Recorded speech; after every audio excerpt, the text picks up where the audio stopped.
Hello everyone, Daria here, and welcome to episode 17 of the Slow Russian Language Podcast. Before we start, I want to say that now you can go to my website, realrussianclub.com, and under each post you will see the social media icons. It means that now you can share the episodes with your friends, because unfortunately so many people still don't know anything about podcasts. They don't listen to them. So if you have friends who learn Russian and who may be interested in this podcast, now you can share through Facebook, Pinterest, Twitter, and so on. Okay, now about today's episode. It took me a while to decide if I should record it or not, because this whole World War II subject is very controversial, especially nowadays. And so many people in the world think that a Red Army was even worse than Germany, and that they were not liberators and so on. And on the other hand, in Russia, propaganda is going wild. It makes me so angry and sad when I see our news or some programs on television. It's just, I don't know, it's crazy what's going on here. And for me, as a historian, I'm kind of a specialist in propaganda because my dissertation was about propaganda in Russo-Japanese War in the beginning of the 20th century. And you know what? It's all the same. Even the words are the same about America being our main enemy and that everyone's against us and blah, blah, blah. It's just really nothing changes, and it's so sad. Anyway, I'm talking way too much because it really bothers me. But I couldn't avoid it because it's really a huge event in Russia. It's more important than New Year, than Christmas. It's really a very big holiday here. So I decided to tell you just about how we celebrated. But actually I've recorded a couple more episodes, but I'm not going to upload them here because really it's not for everyone. If you are interested in a World War II in Soviet Union and what was going on here and how Russia took part in it, you can subscribe on my website and I will send you those episodes personally. For sensitive people, it's just too much. So if you want to receive them, please go to my website. You'll find the link in the show notes, so don't forget to check it. Okay, finally, enough talking. Let's speak some Russian. День Победы в России. 9 мая в России отмечают окончание Великой Отечественной войны 1941-1945 годов. Именно так называют время, когда Советский Союз принимал участие во Второй мировой войне. Миллионы людей выходят в этот день на улицу, чтобы поздравить ветеранов, возложить цветы к Вечному огню и послушать песни военного времени на концертах. Многие спрашивают, почему в России День Победы отмечают 9 мая, а не 8, как во всем мире. Дело в том, что акт о капитуляции Германии был подписан в 22:43 по местному времени. В Москве же уже было 0:43, то есть наступило 9 мая. Традиционно на Красной площади и на главных площадях в других городах проводят парад. В нем принимают участие не только военнослужащие, но и танки, самолеты, военные машины. Последние несколько лет становится популярной акция под названием «Бессмертный полк». Люди приносят фотографии родственников, погибших во время Великой Отечественной войны. В течение дня по телевизору показывают всеми любимые советские фильмы про войну. В бой идут одни старики, офицеры, а зори здесь тихие и многие другие. Вечером жители столицы и крупных городов могут увидеть большой праздничный салют. Okay, that was it for the text. Now let's try to translate it. День Победы в России. Victory Day in Russia. 9 мая в России отмечают окончание Великой Отечественной войны 1941-1945 годов. On May 9, the end of the Great Patriotic War 1941-1945 is celebrated in Russia. Именно так называют время, когда Советский Союз принимал участие во Второй мировой войне. That's how we call the time when the Soviet Union took part in World War II. So you see, we don't celebrate it like 1939 when Germany invaded Poland, but it's from 1941 when Germany attacked Soviet Union. And here in this sentence we see interesting expression принимать участие. It means участвовать, to take part in something. For example, you want to say that you took part in the conference. Мы приняли участие в конференции. We took part in the conference. Or in Russian you could also say мы участвовали в конференции. Or another example, something about Olympic Games. В Олимпийских играх принимают участие спортсмены из разных стран. In the Olympic Games, sportsmen from different countries take part. So it's принимать участие, участвовать. And the next sentence. Миллионы людей выходят в этот день на улицу. Millions of people on this day go outside. And the same sentence. Чтобы поздравить ветеранов, возложить цветы к вечному огню и послушать песни военного времени на концертах. So they go outside to congratulate veterans. I'm not sure if I'm pronouncing it correctly. To lay flowers at the eternal flame and to listen to songs of the wartime at concerts. Okay, the next sentence.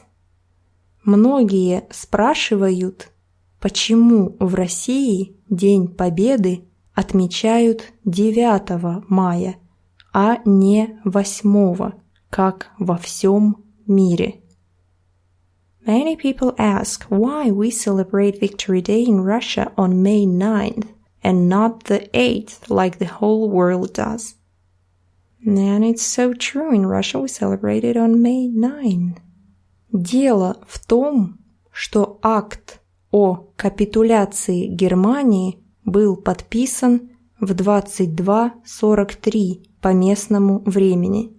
The thing is, the capitulation of Germany was submitted at 10:43 local time, 10:43 p.m., of course. So you see, in Russia we say 22. 22 means 10 p.m. Okay. В Москве было 0:43, то есть наступило 9 мая.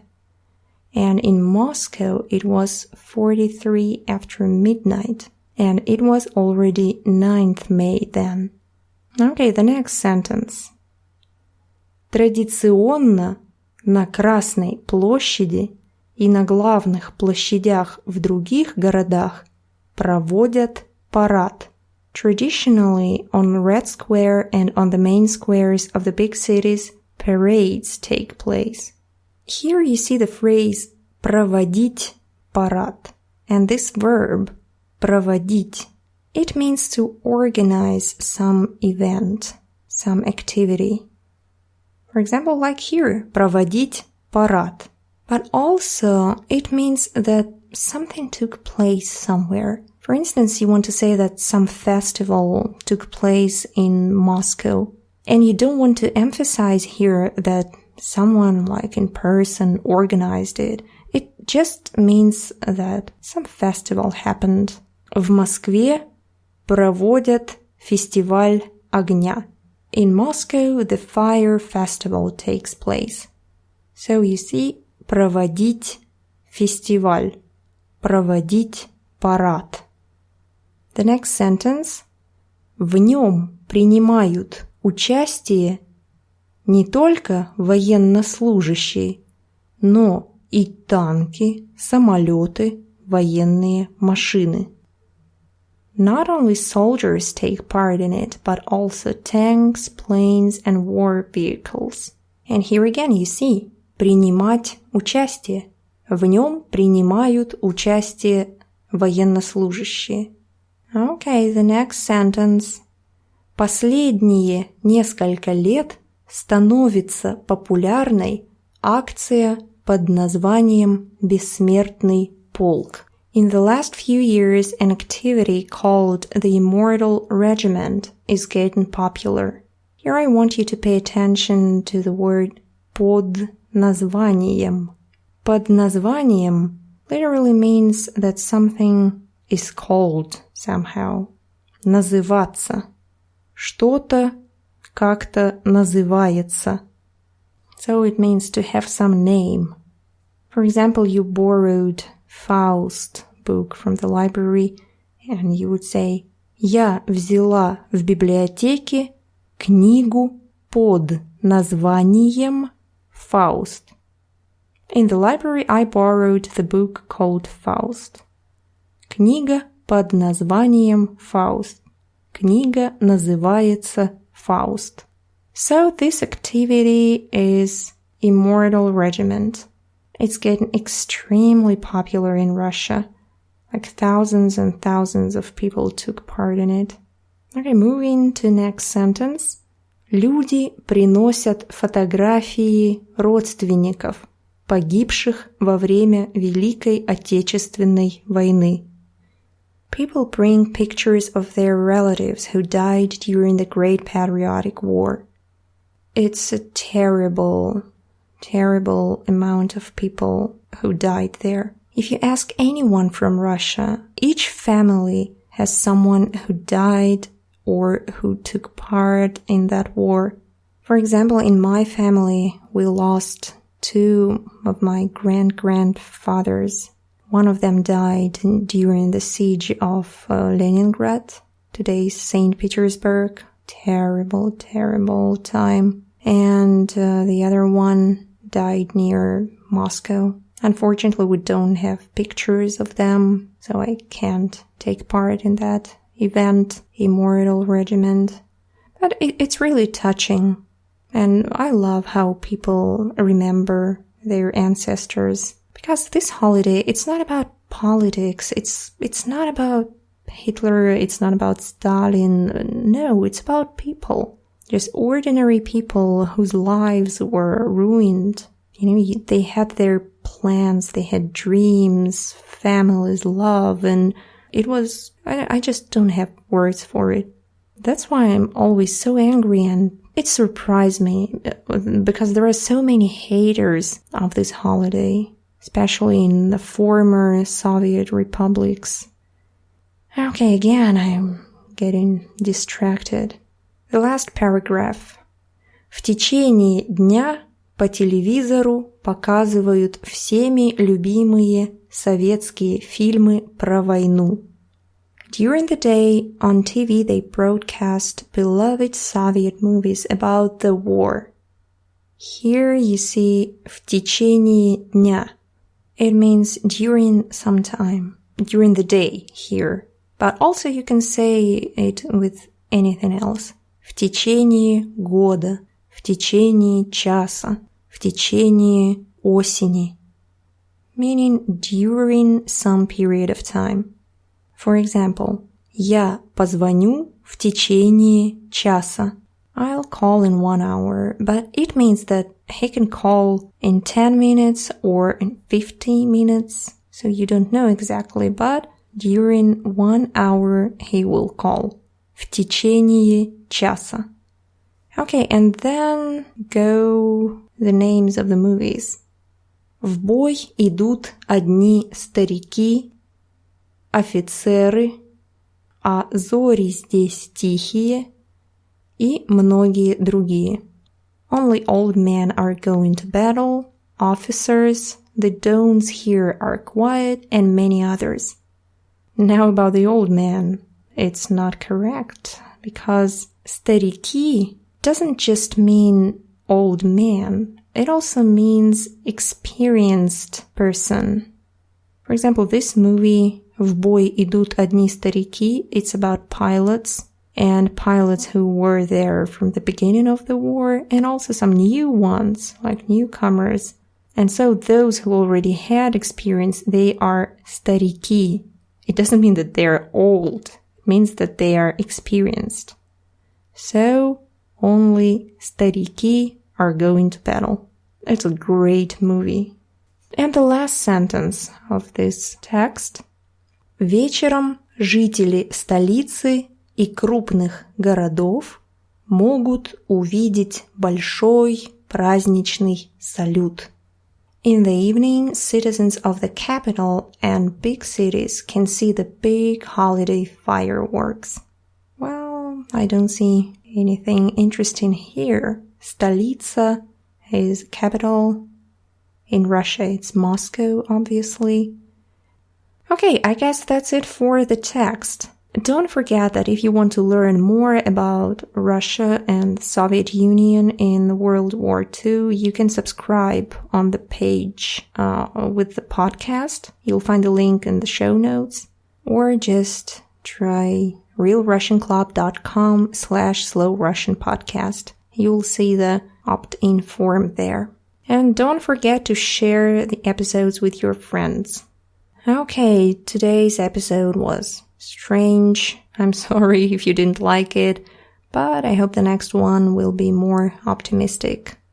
Anyway, thank you very much for listening, and I hope to see you in the next episode of the Slow Russian Language Podcast. Bye-bye!